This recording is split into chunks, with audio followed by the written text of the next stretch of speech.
She was beautiful. She was talented. And at the height of her fame, she was handed a diagnosis that would have broken most people. But Jill Ireland? She picked up a pen and wrote her way through it. You know, there are people in this world who seem to carry both sunlight and storms inside them at the very same time.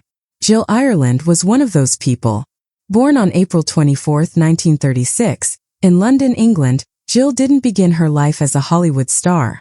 No, she began it as a dancer. A young girl with fire in her eyes and pure rhythm in her bones, training in classical ballet and musical theater before most kids her age even knew what a dream looked like. And that drive, that quiet, unstoppable determination, it never left her. Not once.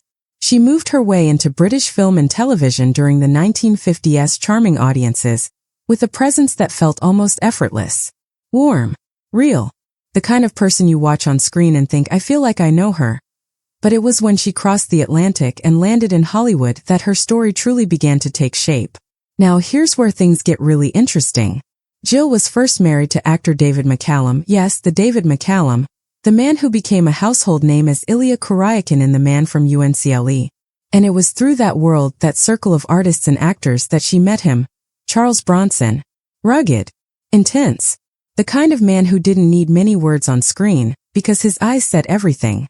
Jill and Charles married in 1968, and from that moment forward, they became one of Hollywood's most iconic pairs. Together, they appeared in no fewer than 15 films. The Mechanic, Hard Times, Breakheart Pass. She wasn't just his wife on those sets. She was his co-star, his equal, his partner in every sense of the word.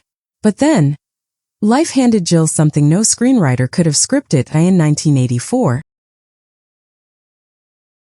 And rather than retreat into silence, rather than let fear have the final word, Jill did something remarkable. She picked up a pen. She wrote a book. She called it Life Wish. And in those pages she opened up about the fear, the hope, the pain, the love, and the sheer stubborn will to live. That book became a bestseller. Not because of her fame, but because of her honesty.